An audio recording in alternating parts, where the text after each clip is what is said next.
మనతో పాటు both MLA Anil Jadhav ఉన్నాడు. ఒకసారి మాట్లాడిద్దాం. ప్రస్తుత పరిస్థితి ఏ విధంగా ఉంది? బీఆర్ఎస్ పార్టీ ఎమ్మెల్యే అయిన తర్వాత పార్టీలో గెలిచి ఇప్పుడు ఏ విధంగా అభివృద్ధి పనులు కొనసాగుతున్నాయి తెలుసుకుందాం. అన్న నమస్తే. అన్న నమస్తేనే. ఎట్లుండ్రు అన్న? ఏంటి పరిస్థితి? ఏం నడుస్తుంది? ఫైన్ అన్న చాలా బాగా నడుస్తుంది. ఏంటి సర్పంచ్ ఎన్నికల హడావుడి నిన్నటి వరకు నడిచింది, ఎంత వచ్చినాయి మీ దగ్గర? ఎట్లా నడిచింది? ఏంటి అసలు పరిస్థితి? బాగా అయింది. దాదాపుగా మనకు 232 134 వచ్చింది. మంచిగా వచ్చింది. ఎట్లుంది జిల్లాలో బీఆర్ఎస్ పార్టీ? కేటీఆర్ ఇటీవల పత్తి మార్కెట్, పత్తి రైతుల అంశంలో మాట్లాడిపోయిన తర్వాత రెస్పాన్స్ ఎట్లుంది? ఏంటి అసలు పరిస్థితి? బాగుంది. ఇప్పుడు ఏదైతే సర్పంచ్ ఎన్నికలను బట్టి చూస్తే ఒక పార్టీ సింబల్ లేకున్నా కానీ ఇంత మంచిగా బీఆర్ఎస్ పార్టీకి చాలా మెజార్టీ స్థానాలు వచ్చినాయి. కాబట్టి రేపు సింబల్ ఎలక్షన్స్ ఉంటే ఇంకా అది వేరే ఉంటుంది రిజల్ట్.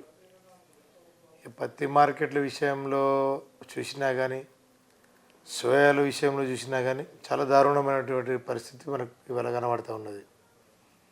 ఇక్కడ మార్కెట్లో కుప్పలు కుప్పలుగా ధాన్యాలు పడి ఉన్నాయి, కోనటువంటి దిక్కు లేరు. ఇక్కడ అధికార గణం కూడా మేమేం చేయలేమని చెప్పేసి చేతులు ఎత్తేస్తున్నారు. ప్రభుత్వం పట్టించుకునేటట్టు నాదులు లేరు. మధ్యలో రైతులు లబోదిబోమని పాపం ఏడుస్తూ ఉన్నారు. అంటే చాలా క్లియర్గా ఉంది. గతంలో కేసీఆర్ గారు ఏ విధంగా అయితే పరిపాలించినటువంటి విధానం, వారు చేసినటువంటి రైతులకు మేలు ఇప్పుడు చాలా క్లియర్గా కనబడుతుంది. కేసీఆర్ గారు ముఖ్యమంత్రి ఉన్నప్పుడు గ్రామాలకు వెళ్ళి పంటలు కొన్నారు.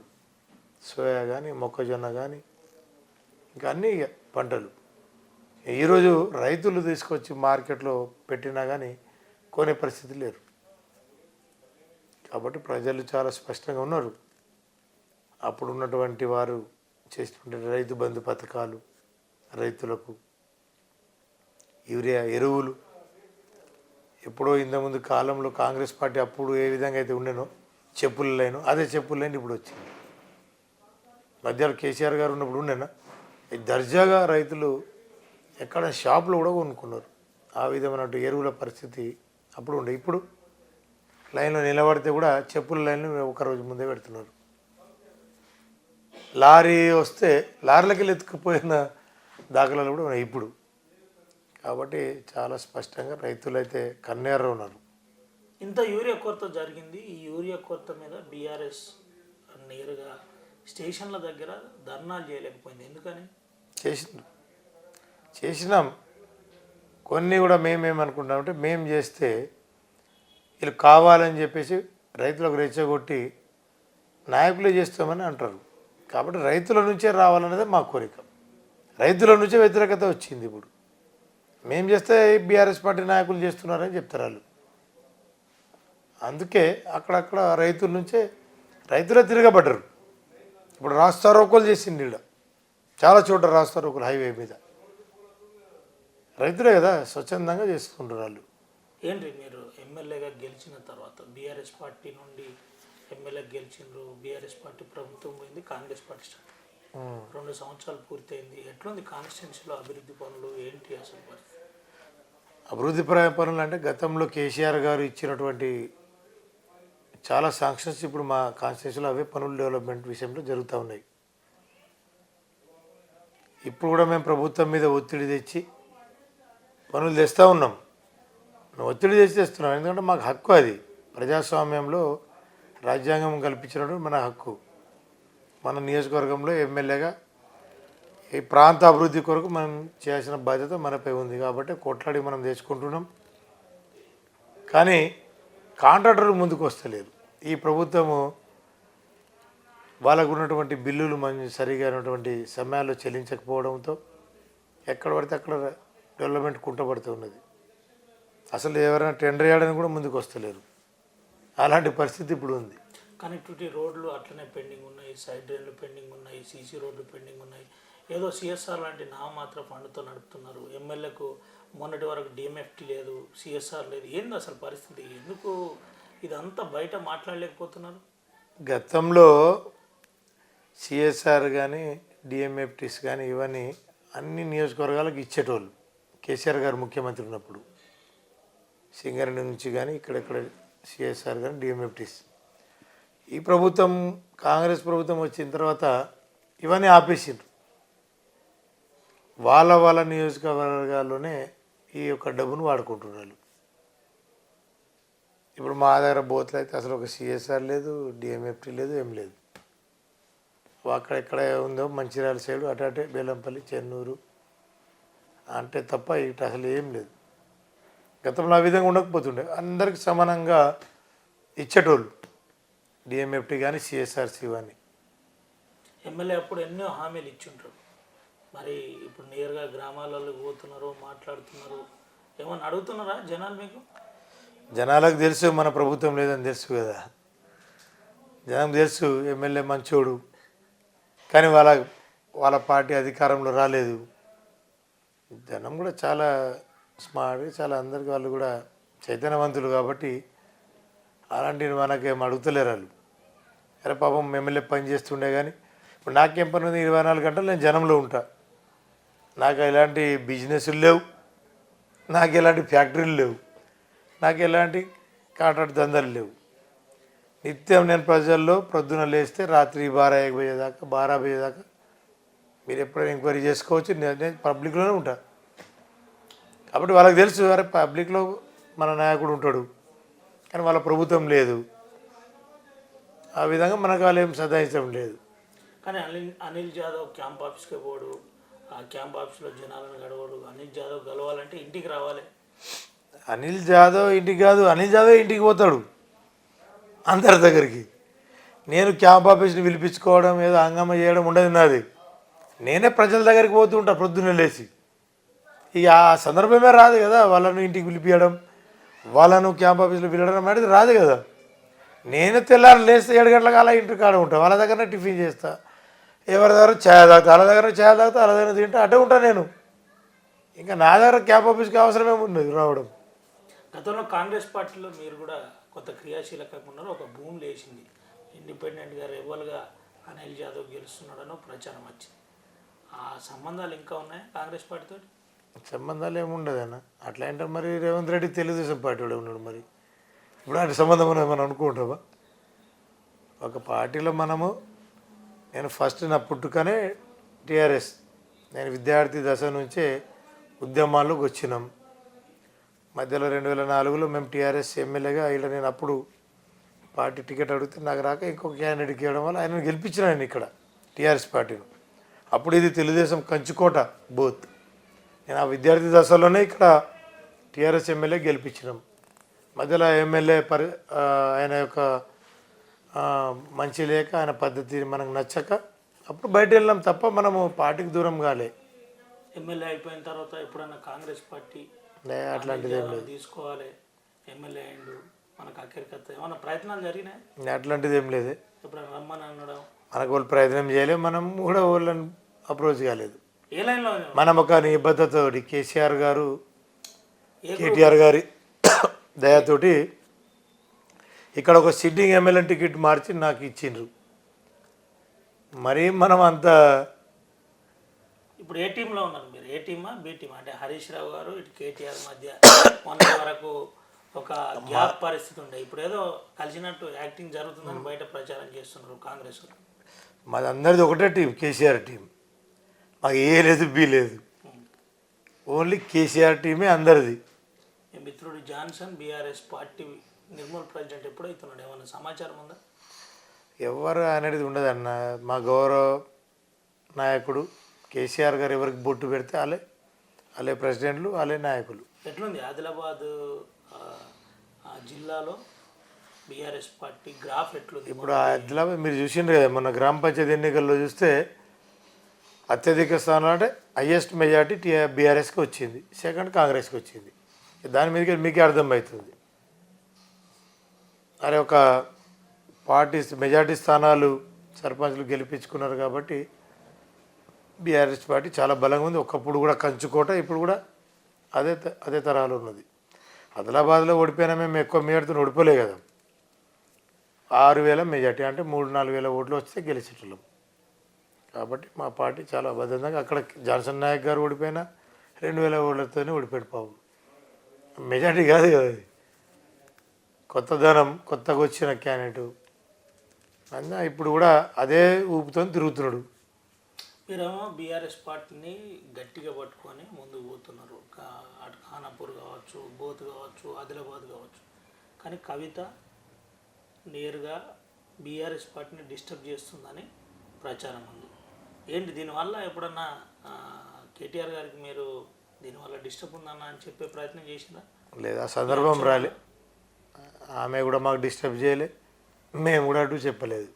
మాకు డిస్టర్బే లేదు కదా, మేము చెప్పడం ఎట్లా చెప్తాం? అవునా కదా. ఇక్కడ ఇంద్రవల్లి లాంటి స్మారక స్తూపం దగ్గరికి వచ్చి మేము తప్పు చేసినాం, మా పార్టీలో ఉన్నప్పుడు మేము ప్రజల దగ్గరికి పోలేకపోయినామని నేరుగా చెప్పిన పరిస్థితి. ఇటువంటి అంశాలు మీకు ఇబ్బంది అనిపించే అంశాలు కాదా బీఆర్ఎస్ పార్టీకి? సరే, ఇప్పుడు ఆమె మా నాయకురాలు బిడ్డ, ఆ మర్యాదతోటి ఎవరు మాట్లాడారు అంతే కదా. అదే ఫ్యామిలీ ఏదైనా ఒకరోజు ఆమె తప్పు ఏదో ఒకటి పెద్దవాళ్ళు ఇక వాళ్ళే ఎవరిది వాళ్ళే తెలుసుకుంటారు. దాంట్లో మనం తలదూర్చడం కరెక్ట్ కాదు. ఒక సందర్భం సమయం వచ్చినప్పుడు ఇప్పుడు కుటుంబంలోనే కోపం ఎక్కువ ఉంటుంది. మన దగ్గర ఉన్న వాళ్ళకి ఎక్కువ కోపపడతాం, అక్కడ కోపం తాపాలు ఉంటాయి కాబట్టి అన్ని సర్దుకుపోతాయి. బీఆర్ఎస్ పార్టీ యాక్షన్ ప్లాన్ ఏమి ఉండబోతుంది రానున్న రోజులు? ఏమన్నా కేటీఆర్ గారు డిజైన్ చేసి ఉంటారు, లాస్ట్ 3 years వస్తుంది, మనం స్ట్రాంగ్ ఉండాలి అని ఏమన్నా చెప్పిండా ఇప్పటికీ? మాకు కేసీఆర్ గారే చెప్పిండు కదా నిన్న ప్రెస్ మీట్ పెట్టి. నిన్న తెలంగాణ భవన్లో నిన్న మీటింగ్ చేసినాం. వెళ్ళిందా మీరు కూడా? అవును. ఏంటి దాని సారాంశం ఏంటి అసలు? ఏంది, ప్రజలకు పోవాలి, మనం చేసింది చెప్పాలి, ఇంకా చేయబోయేది చెప్పాలి, అంతే. నిన్న మీ బాస్ మాట్లాడుతూ కేసీఆర్ నిన్నటి నుంచి ఒక మాట, ఇప్పటి నుంచి ఇంకో మాట తోలు తీస్తాం. వాస్తవమే. ఆయన ఇప్పుడు కేసీఆర్ గారు గవర్నమెంట్ పోయిన తర్వాత జనాలకు వస్తే ఇదే నాయకులు అంటుండే అనేవారు, అరే కేసీఆర్ గారు ఇంత పెద్ద నాయకుడు, కొత్త ప్రభుత్వం ఏర్పడ్డది, ఇంత కూడా ఓపిక లేదా అని మనమే అంటాం. కాబట్టి మా నాయకుడు ఓపిక పట్టిన 2 సంవత్సరాలు ప్రజలకు అన్యాయం జరుగుతున్నది. ఆయన ఇంత మంచి తెలంగాణ సామ్రాజ్యాన్ని స్థాపించిండు, ఇది అంతా నాశనం అవుతూ ఉంటే ఆయన ఓడ్చుకోలేక ఇప్పుడు బయటకు వస్తుంది. అంటే ఇంత మంచిగా చేసినటువంటి తెలంగాణను వీళ్ళు నాశనం చేస్తూ ఉన్నారు కదా, దాన్ని ఇప్పుడు మనం కూడా బయటకు రాకపోతే మరీ ప్రమాదంలో పడే అవకాశం ఉంది తెలంగాణ అని చెప్పేసి బయటకు వస్తుంది. ప్రజల్లోకి పోతామంటున్నారు. ఏ రకంగా పోతారు అంటే రైతు బంధు రాలేదంటారా, రైతు బీమా పడతలేదంటారా, రైతు రుణమాఫీ రావట్లేదు, ఏమని చెప్తారు? అన్నీ వాళ్ళు ఏమి ఇచ్చిందని చెప్పాలి, వాళ్ళు ఇచ్చింది ఒకటనే చెప్పాలి కదా. హ్యాపీగా నడుస్తుంది, ఏది అది ఒకటి చెప్పాలి. నడుస్తుంది. ఫ్రీ బస్సులు ఇస్తే ఆడవాళ్ళకు ఫ్రీ చేసిండ్రు, మగవాళ్ళ దగ్గర డబుల్ ఛార్జీలు పెంచిండ్రు. అది ఎట్లా ఫ్రీ బస్ అవుతుంది? ఒక కుటుంబం నుంచే కదా పైసలు పోయేది, మన జేబులోకి వెళ్ళే కదా. ఆడవారు పోయినా కానీ మన జేబులోకి వెళ్ళి ఇస్తుంటుంది. ఆడవారు ఎప్పుడో ఒకసారి పోతారు పాపం బయటికి, మగవారు రోజు పోతారు కదా పనులకు, చిన్న పని పెద్ద పనే. కానీ అంటే వీళ్ళు డబుల్ ఛార్జ్ వసూలు చేసి మనల్ని నష్టాల్లో చేసినట్ట కదా. అది జనాలను మోసం చేయడం తప్ప అది ఉచిత హామీ ఏం లేదు. అది గ్యాస్ సబ్సిడీ ఏం లేదు, ఫ్రీ ఏడ ఉన్నది? ఇలాంటి ఎక్కడ ఉంది? ఏడ ఉన్నది? ఒక ఒక ఒక ఒక పాయింట్ పెరిగినా కానీ ఇస్తలేదు. అంటే మీటర్ పట్టుకొని తిరుగుతాడా రైతు? 200 యూనిట్ కాలాలని రూల్ కదా. కరెంటు కొంచెం ఫ్యాన్ ఎక్కువ వేసినా ఒక పాయింట్ పెరగచ్చు, ఒక యూనిట్. అయిపోయింది, మాఫీ లేదంటున్నారు. ఎవరికి మాఫీ చేస్తున్నారు? ఎవరికి ఏం లేదు. ఏంటి ఒక ఎమ్మెల్యేగా 6 గ్యారంటీల మీద మీరేం చెప్తారు అనిల్ యాదవ్? గ్యారంటీ లేదు, అయితే 6 గ్యారంటీ అడుగుతుంది. ఇక ఒక గ్యారంటీ కూడా లేదు అమల్లోకి. 6 గ్యారంటీ ఎక్కడుందని? రైతు బంధు లేదు, అలా రైతు భరోసా ఎక్కడుంది? వాళ్ళు 15,000 ఇస్తేనే కదా మేము రైతు భరోసా అనుకునేది. మా రైతు బంధు ఇస్తున్నారు, ఇప్పుడు వాళ్ళు రైతు భరోసా రాలే స్కీమ్. వాళ్ళు 15,000 ఎప్పుడైతే ఇస్తారో అప్పుడు మేము రైతు భరోసా ఇచ్చినా అనుకుంటాం. కళ్యాణ లక్ష్మి మా కేసీఆర్కి ఇస్తున్నానే ఉన్నది 1,00,000 రూపాయలు. అలా తూల బంగారం ఇస్తేనే కదా అలా కొత్త పథకం ఉన్నట్టు. ఏది ఉంది అలా 2,000 పెన్షన్, వాళ్ళు 4,000 ఇస్తేనే కదా మేము అలా 6 గ్యారెంటీ ఉన్నట్టు. ఏది ఉంది? ఒకటైనా చేయించమ్మనండి. సన్న బియ్యం అని చెప్పి పాలిష్ సాఫ్ చేసి దానిలో ఇసుక కలిపి ఇస్తున్నాడు. సన్న బియ్యం ఏడుంది? సన్న బియ్యం ఉన్నట్టు ఉన్న దాంట్లో పోస్ట్గా కూడా బయట తీసేసిండు మిషన్లో తుప్పు పట్టి సన్న బియ్యం ఏడ పడుతుంది. ఈ అన్నిటి మీద ఎందుకు మరి బీఆర్ఎస్ పార్టీ పెద్ద ఉద్యమాన్ని తీసుకురావాలి? చేస్తాం కదండి, అదే అన్నాం కదా, వాళ్ళకి 2 సంవత్సరాలు ఇచ్చినాం అవకాశం. నెక్స్ట్ అదే వాళ్ళు చేస్తారా లేదా, చేస్తారేమో అని వాళ్ళు చేయలేదు కాబట్టి మా నాయకుడు ఇప్పుడు బయటకు వచ్చిండు. నెక్స్ట్ యాక్షన్ ప్లాన్ అదేనా? అంతే కదా. మీ కాన్స్టిట్యూన్సీలో కుట్టి లాంటి ప్రాజెక్టు చర్చ జరిగిందా? చేస్తాం, ఉద్యమాలు చేస్తాం. దాని పరిస్థితి ఏంటి? ఉద్యమాలు తయారయ్యాయి మేము, అదే కదా మేము చూస్తున్నాం. 2 సంవత్సరాలు ఇది చేస్తారు. నేను 2 సార్లు 3 సార్లు అసెంబ్లీలో మాట్లాడినా, మా కుప్టి ప్రాజెక్ట్ చేయండి, మా బూత్ను రెవెన్యూ డివిజన్ చేయండి, మా బూత్లో ఫైర్ స్టేషన్ ఇవ్వండి, మా బూత్లో ఒక డిగ్రీ కళాశాల ఇవ్వండి, అక్కడ మండల ఆఫీసులు లేవు చేయండి, రోడ్లు అభివృద్ధి చేయండి, మా మారుమూల ప్రాంతాలలో కరెంట్ 3 ఫేజ్ కరెంట్స్ లేవు ఇవ్వండి, అలాంటి చాలా చెప్తున్నాం. పోడు బొమ్మల పట్టాలు పెండింగ్లు ఉన్నాయి అవి ఇవ్వండి. ఏం లేదు ఇప్పటికి మేము 100 పడకల హాస్పిటల్ పడికేసింది, ఎమ్మెల్యే స్పందించట్లేదా, మాట్లాడలేదా? కాంగ్రెస్ ప్రభుత్వం మీ మాట వినట్లేదా? పడకల ఆసుపత్రి ఏదైతే అప్పుడు కేసీఆర్ గారు జీవో ఇచ్చిపోయాడు, దాని విషయంలో నేను 2 సార్లు అసెంబ్లీలో తలెత్తిన, మీరు ఆఫ్ ద రికార్డులు చూసుకోవచ్చు. అదే విషయంలోనే ఇప్పుడు మేము కొట్టాడి అదైతే హాస్పిటల్ పని నడుస్తూ ఉన్నది. దాంట్లో 2 సార్లు నడుస్తుంది, సగం పని అయిపోయింది. విద్యాసంలో వాళ్ళు మాకు ఇది వాళ్ళకి ఎంత అంటే మాకు అసలు గిరిజనుల మీద కానీ మా ట్రైబల్ కాన్స్టిట్యూన్సీల మీద ఈ ప్రభుత్వానికి చిత్తశుద్ధి లేదు. ఇంటిగ్రేటెడ్ పాఠశాల నరాలు ఎక్కడ నరాలు, వాళ్ళు ఏదైతే అభివృద్ధి చెందినటువంటి తాలూకాలని కాన్స్టిట్యూన్సీలో ఇచ్చుకున్నారు. మాలాంటి కాన్స్టిట్యూన్సీలు ఇవ్వాలి. ఇక్కడ వీకర్స్ ఉన్నాం, ఇక్కడ విద్య అనేది వెనకబడి ఉన్నది. ఆ పాఠశాల ఏదేదో ఇంటిగ్రేటెడ్ పాఠశాల మా దగ్గర నిర్మాణం చేయాలి. అయితేనే కదా వాళ్ళు మా యొక్క tribals, SC ST BCs minority సోదరులందరూ చాలామంది ఓసీలు ఉన్నారు, బ్యాక్వర్డ్ క్లాసెస్, వాళ్ళని లేపాలి కదా. మాలాంటి కాన్స్టిట్యూన్సీలు ఇవ్వకుండా వాళ్ళే పెద్ద వాళ్ళే తీసుకున్నారు అన్ని ఇంటిగ్రేటెడ్ పాఠశాల. ఎవరికి ఇచ్చిండాలు? అవునా కదా, మాకు ఇవ్వాలి కదా, మాకు వెనకబడ్డ ప్రాంతంకి ఇవ్వాలి. ఇక్కడ వాళ్ళు డెవలప్ చేయాలి ఎడ్యుకేషన్. అలాంటి చేయక ఏదో అక్కడక్కడ ఇచ్చుకుంటా మాకు నన్ను ఏదో మోకాలకు బెల్లం పెడుతున్నారు. కులాల పేరుతో డివైడ్ చేసిండ్రు, అందుకనే మేము ఇంటిగ్రేటెడ్ పాఠశాలలో పెడుతున్నాం. దీనివల్ల అందరు కలిసి పనిచేస్తారు. ఎస్సీ ఎస్టీ బీసీ మైనార్టీలు అందరూ, ఓసీలు అప్పర్ కాస్ట్ వాళ్ళు కూడా ఆ ఇంటిగ్రేటెడ్ రెసిడెన్షియల్లో చదువుతారని ముఖ్యమంత్రి రేవంత్ రెడ్డి చెప్పాడు. అయితే ఇప్పుడు మా ఉమ్మడి ఆదిలాబాద్ జిల్లాలో 10 తాలూకాలు ఉన్నాయి. ఎన్ని ఇంటిగ్రేటెడ్ పాఠశాలలు అని ఒకసారి చూడండి. మరి అది ఏం చేస్తున్నారు, ఎందరిని కలుపుతున్నారు, విడగొట్టేదైతే వాళ్ళ ప్రయత్నాలు చేస్తున్నారు తప్ప మంచి లేదు.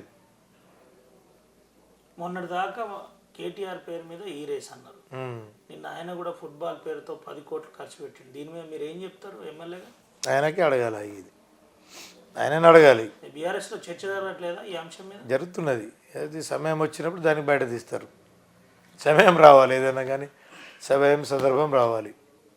మా కేటీఆర్ గారు చేస్తే ఏమో అవినీతి అంటాడు, మరి ఆయన చేసేది ఏంది? మరి ఇప్పుడు సోపు టప్ కదా అంతా, విదేశాలని అంత నాయకులు పిలిపించి ఏదో సోపు టప్ చేసాడు తప్ప ఏమైనా చేసింది ఉన్నదా?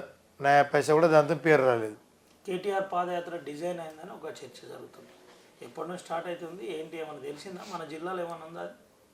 చేస్తారు, రాష్ట్రం మొత్తం మీద చేస్తాడు. అది పార్టీ అధిష్టానం ఎప్పుడు నిర్ణయం చేస్తే దానికి మేమంతా చేసుకుంటూ ఉంటాం.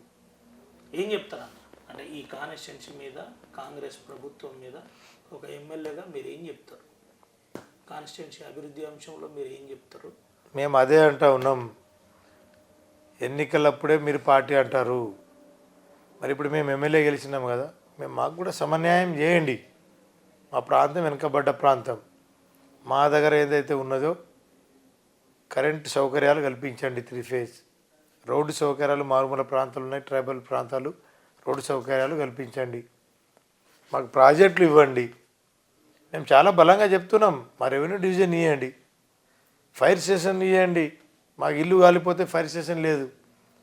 ఎంత మొత్తుకున్న అసెంబ్లీ కదా మాకు వేదిక, అసెంబ్లీలోనే ఆఫ్ ద రికార్డు ఉంటుంది కాబట్టి అసెంబ్లీలో మాట్లాడినా వాళ్ళు ఇప్పటిదాకా చేస్తలేరు. అది చేయాలనేదే మేము ప్రభుత్వాన్ని డిమాండ్ చేస్తున్నాం. ఎట్లుంది మీ ప్రోటోకాల్ అంశం అంతా సమస్యలున్నట్టేనా? ఇప్పుడు అందరు మర్యాద ఇస్తుండ్రా, కలెక్టర్ నుంచి మొదలుకొని కింది వరకు? అధికారులు మర్యాద ఇస్తారు, అధికారులు మర్యాద ఇస్తున్నారు. చివరిగా ఆర్టీవీ ద్వారా ఏం చెప్తారు మీరు ప్రభుత్వానికి కానీ మీ కాన్స్టిట్యున్సీ ప్రజలకు కానీ? కాన్స్టిట్యున్సీ ప్రజలకైతే మేము ఎప్పుడు వాళ్ళ వెళ్ళాలో అలా అందుబాటులో ఉంటున్నాం. నేను ఎప్పుడు చెప్తాను, ఇప్పుడు నేను హైదరాబాద్ కూడా పోను, ఎప్పుడు 24 hours 7/24 hours లోకల్, పక్కా లోకల్ ఎమ్మెల్యే. వాళ్ళందరికీ తెలుసు, ఏ చిన్న రాత్రి అయినా కానీ. ఇప్పుడు చూడండి, ఇప్పుడు టైం ఎంత అవుతుంది? 10 అవుతుంది. ఇప్పటికి నా దగ్గర జనం ఉన్నారు. నేనేమో ఇస్తానే కాదు కదా, వాళ్ళు నా మీద పెట్టుకున్న నమ్మకం. మా నాయకుడి దగ్గర పోతే మాకు జరుగుతున్నటువంటి మర్యాద, వాళ్ళకి చేస్తున్నటువంటి మనం సాయం, వాళ్ళకి చెప్పే పనులు మనం తోచినటువంటి సాయాన్ని అందిస్తున్నాం, పనులు చేస్తున్నాం. కాబట్టి వారు మన మీద నమ్మకం పెట్టుకున్నారు. ఇప్పటికీ రాత్రి కూడా వాళ్ళు ఉన్నారు. రైట్ అన్న, థ్యాంక్ యూ సో మచ్. ఇది పరిస్థితి. నేను పక్కా లోకల్, నేను ఏదో ఇస్తానని నా దగ్గరికి ప్రజలు రారు. ప్రజలు నేను కావాలనుకుంటున్నా, నాకు ప్రజలు కావాలనుకుంటున్నారు కాబట్టి నా దగ్గరికి ప్రజలు వస్తున్నారని చెప్తాను. నేను క్యాంప్ ఆఫీస్లో ఉండవలసిన అవసరం లేదు, ప్రజల ఇంటికే స్వయంగా పోతా, వాళ్ళతోటే తింటా, వాళ్ళతోటే ఉంటా. కాబట్టి క్యాంప్ ఆఫీస్ అవసరం కూడా ఉండదని చెబుతున్న పరిస్థితి. 6 గ్యారంటీల ఊసే లేదు, ఎక్కడిచ్చిండ్రో కాంగ్రెస్ వాళ్ళు చెప్పాలని చెబుతున్న పరిస్థితి. ఇంటీరియర్ ప్రాంతాల్లో కనెక్టివిటీ రోడ్లకు లేక ఇబ్బంది పడుతున్న విషయం నిజమే అని ఎమ్మెల్యే చెబుతున్న పరిస్థితి. విద్యా వైద్యంతో పాటు ఇంటిగ్రేటెడ్ హాస్టల్స్, రెసిడెన్షియల్ హాస్టల్స్ మాలాంటి కాన్స్టిట్యున్సీలకు ఇవ్వాలని ఎమ్మెల్యే బోత్ చెబుతున్నారు. దీంతోపాటు కుప్పి లాంటి ప్రాజెక్ట్ అంశంలో అసెంబ్లీ వేదికగా ఎన్నిసార్లు చెప్పినా రాష్ట్ర ప్రభుత్వం నుంచి స్పందన లేదని చెబుతున్నారు. 2 సంవత్సరాల తర్వాత మా నాయకుడు మళ్ళీ బయటకు వచ్చాడు. ఖచ్చితంగా ప్రజల తరపున ఉద్యమాలు చేస్తాం, ప్రజలకు అండగా నిలబడడానికి మేము సిద్ధంగా ఉన్నామని చెబుతున్న పరిస్థితి. కేటీఆర్ పాదయాత్ర ఉండబోతుంది. ఆ పాదయాత్ర ఎప్పుడు అనేది డిజైన్ చేసిన అనంతరం ఖచ్చితంగా మా ఏర్పాట్లో మేము ఉంటామని ఎమ్మెల్యే అనిల్ జాదవ్ చెప్తున్నారు. మరో అంశం కూడా కీలకంగా చెప్పే ప్రయత్నం చేశారు. ప్రోటోకాల్ రగడ ఇప్పుడు లేనప్పటికీ అభివృద్ధి అంశంలో మాకు పూర్తి స్థాయిలో సాటిస్ఫై లేదని మేము భావిస్తున్నాం. ప్రజలకు కూడా తెలుసు, మా ప్రభుత్వం లేదు కాబట్టి ప్రజలకు అందుబాటులో ఉంటూ వాళ్ళ సమస్యలను ఎప్పటికప్పుడు అసెంబ్లీ వేదికగా చెప్పే ప్రయత్నం చేయడమే నా కర్తవ్యం. నేను ఎప్పుడూ ప్రజల్లో ఉండే మనిషిని కాబట్టి వేరే నా దగ్గర ఎటువంటి బిజినెస్ లేదు, నా దందా వేరే లేదు, నా ప్యూర్లీ నాదంతా పాలిటిక్స్. అది ప్రజల తరఫునే ఉండి పనిచేయడం అని ఎక్స్క్లూజివ్గా అనిల్ జాదవ్ ఎమ్మెల్యే మాట్లాడిన పరిస్థితి కనబడుతుంది.